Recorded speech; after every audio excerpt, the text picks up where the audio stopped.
Afinal de contas, se é bom, não precisa esconder. É isso.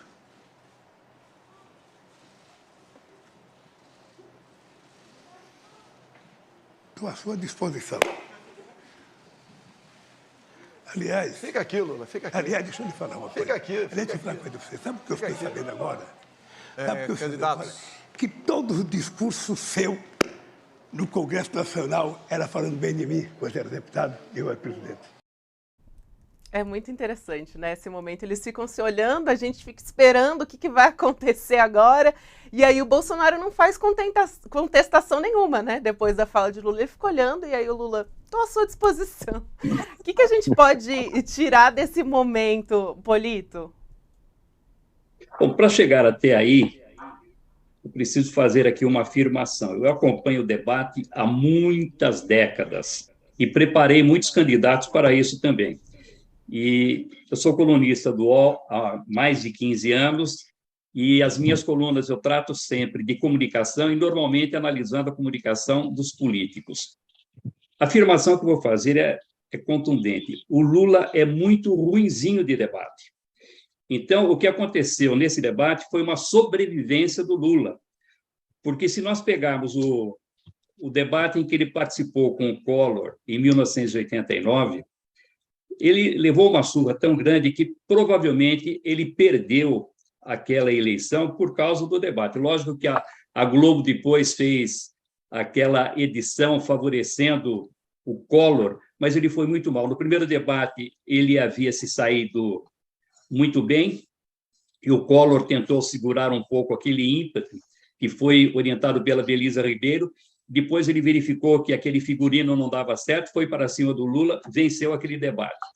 Nos debates em que ele fez com o Alckmin, embora o Alckmin tenha perdido a eleição, mas ele se saiu muitíssimo mal diante do Alckmin. O Alckmin tem um show, porque o Alckmin tem uma capacidade de guardar números, de administrar dados que nenhum político brasileiro tem. Até eu escrevi um texto uma vez dizendo que o Alckmin é que deveria participar dos debates no lugar do Lula, que ele se sairia muito melhor. Então, o Lula conseguiu sobreviver.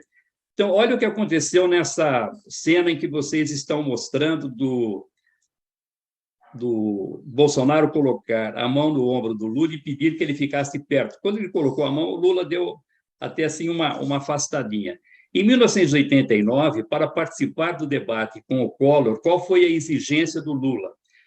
Que colocasse um tablado para que ele ficasse mais ou menos na mesma altura, porque como ele tem uma estatura baixa, isso daí poderia ser uma desvantagem para ele, então ele queria ficar na mesma altura do Collor. Isso foi atendido. Se vocês analisarem o debate em que ele participou, tinha ali esse debate. O Bolsonaro, muito sabiamente, o que fez? Pediu que o Lula ficasse perto dele para mostrar essa diferença de estatura, porque como ele já havia ficado muito constrangido naquela oportunidade, tanto que ele tentou sair, mas não conseguiu. Ele teve que ficar próximo, mas não se sentiu muito à vontade ali. Então, essa foi uma estratégia utilizada pelo Bolsonaro.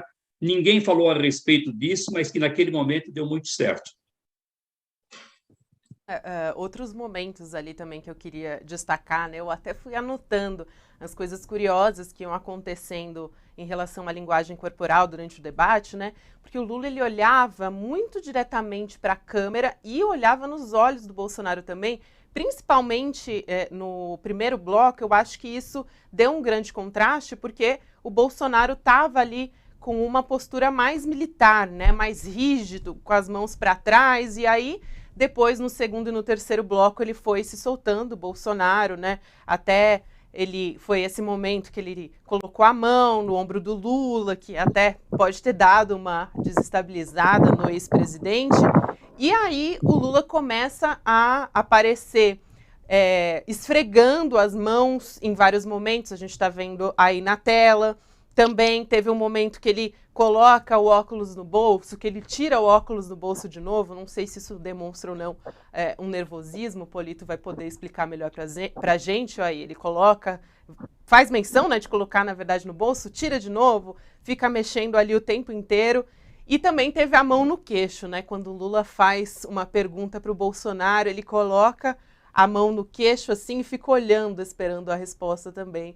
Parecia uma posição ali de enfrentamento. O que a gente pode avaliar dessa postura do Lula? Até no último bloco foi impressionante, assim, eu acho que o câmera ali do debate teve até dificuldade de acompanhar o Lula, né? Porque ele olhava de uma câmera para outra, ficava caminhando.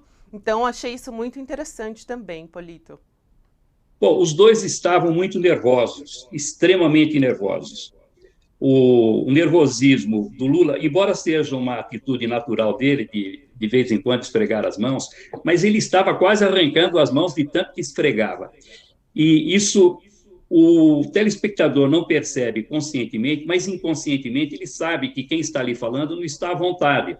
O Freud dizia que o nosso inconsciente pode receber a mensagem do inconsciente do outro sem que essa mensagem passe necessariamente pelo nosso consciente. Então, as pessoas percebem que tem algo errado, que o candidato está constrangido, não sabe por quê, mas são esses detalhes. Então, com relação ao Lula, o nervosismo foi demonstrado pelo fato de esfregar as mãos de uma maneira mais acentuada do que normalmente.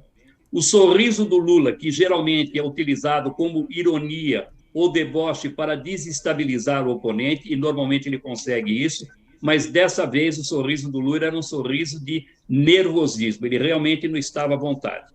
No caso do Bolsonaro, ele ficou muito tempo, mas muito tempo com os braços nas costas. Ele travou os braços e ele não conseguia se movimentar a partir dali. E tanto que ele ia para frente e ele voltava e continuava com os braços nas costas. E deixou de explorar a sua gesticulação, que poderia ter sido importante para destacar as informações importantes, complementar aquilo que ele estava dizendo. Então, ele deixou de usar. E, durante muito tempo, ele ficou também com o papel na mão, em momentos em que ele não tinha a intenção de ler aquilo que estava no papel. Era só uma muleta psicológica, porque ele não sabia o que deixar com as mãos. Então, os dois extremamente nervosos, e só conseguiram se libertar um pouco desse nervosismo depois da metade do debate. Impressionante como eles ficaram acanhados naquele início de apresentação.